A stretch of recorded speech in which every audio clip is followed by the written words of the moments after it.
Uncharted 4 is actually just Uncharted 2 in disguise? Welcome to Press X.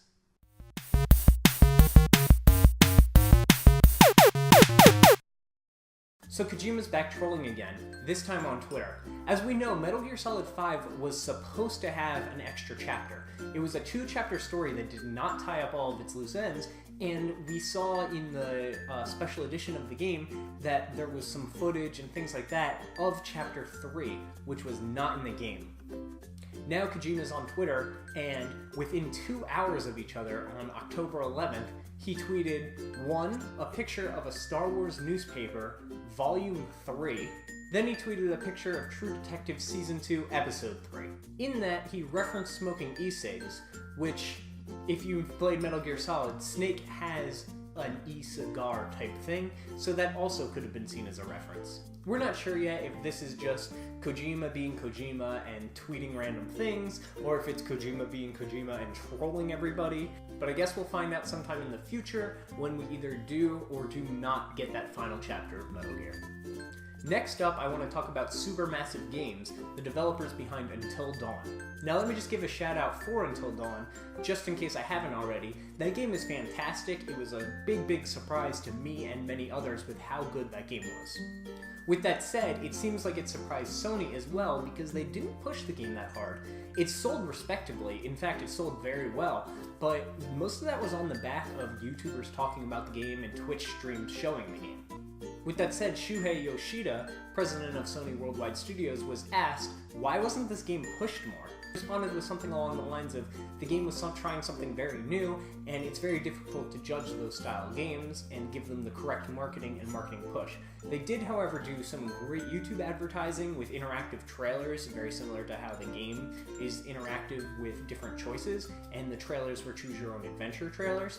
But besides that, you didn't see the game on TV too often. They should really give it that final push near this holiday season and really get the word of mouth going. With that said, they also talked to Supermassive Games about the possibility of DLC or a sequel, which they responded that they are looking into sequels and what they could do. Since the story of the game is kind of interesting where everybody can die, or everybody can live, or any mixture in between, it's kind of difficult to write a sequel using the same characters because then you have to determine what ending is canon and all of those things. So basically you'd have to scrap it and start over with brand new characters, brand new environments, or do a prequel in which nobody could die, so that doesn't work at all. They were also asked about DLC, and they said that there's nothing in the pipeline right now, but once again, they're looking into how they could do that with the way the game is designed. I think that it's a little too late to be doing DLC, and they should just get to work on the sequel, in which should be another horror game that has a completely different setting. We did the Cabin in the Woods style setting, so let's see where we can go from there. It doesn't have to be a slasher movie either. You could do a Paranormal Activity style story, or you could do a monster story. There's multiple angles you could tackle it at, and I'm very interested to see what they do next. And in our bit of sad news for the week, Totalbiscuit, a fellow YouTuber, has gone to Twitter to announce that he has been officially diagnosed with liver cancer. He posted it as a tweet, and basically last April he announced that he had bowel cancer, and he went through necessary treatment, and it seemed like it was a success and it was cured. He went for a follow-up, and apparently there's spots on the liver that they found out about. In his quote from his tweet, he said that the life expectancy is 2 to 3 years, though there are outliers that last a lot longer. This is a terrible situation for him and his family, and my thoughts and prayers go out to him. So in the biggest story of the week, VG247 reported playing Uncharted 4 on the show floor of TGS. They said that the graphics were amazing and that it was slightly familiar. It was becoming a little too formulaic, and they said that maybe it's just more of the same and it's not as amazing as people think it's going to be. However, after posting this preview, they were contacted by Naughty Dog, informing them that they were actually playing Uncharted the Nathan Drake Collection, and he was playing Uncharted 2. He was quoted as being an Uncharted veteran in the article, which, if you were an Uncharted veteran, I feel like you should know, because when they were describing the scene, I knew exactly what it was, and I haven't played Uncharted 2 in years. I do find it interesting that he said it was the best looking game on PS4 though, considering this was the up-res PS3 game, and I really don't think that game is the best looking PS4 game, so I'm not sure what's going on there. It is important to note that TGS is Tokyo Game Show, there's a language barrier, there's a lot of stuff going on, it's crazy, but this is a mistake that I don't feel like should have been made. Earlier this week, the editor Matt Martin took full responsibility for it, saying that it was his fault that it even got posted, and apologizing to everybody for misinforming them.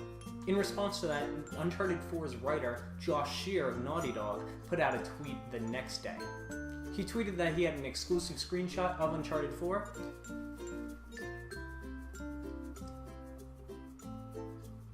Check out this exclusive screenshot from Uncharted 4. Jungle. You are in the deep jungle, lush trees from the canopy above rocky, muddy terrain. Shafts of sunlight shine through the leaves, conveniently lighting areas of interest. Exits lie north and west, soldiers patrolling the area, but they haven't spotted you yet. There is a low wall here that could be used as cover. Take cover. The low wall is too big to carry. Get into cover. You hide behind the low wall. An enemy sits on the other side of the wall and starts smoking cigarettes. Attack enemy. You yank the enemy over the wall and knock him unconscious. Unfortunately, the other soldiers saw you do it and are now closing in on your position. Make quip. Aw crap. So this shows that they have a sense of humor with what's going on with this story, and I think that that's great. It's nice to see things like this responded to with laughter rather than vicious attacks. So I hope you enjoyed your news for this week. As always, be sure to like, share, and subscribe if you like what you've seen. I'm Kevin McManus, and I'll speak with you next time.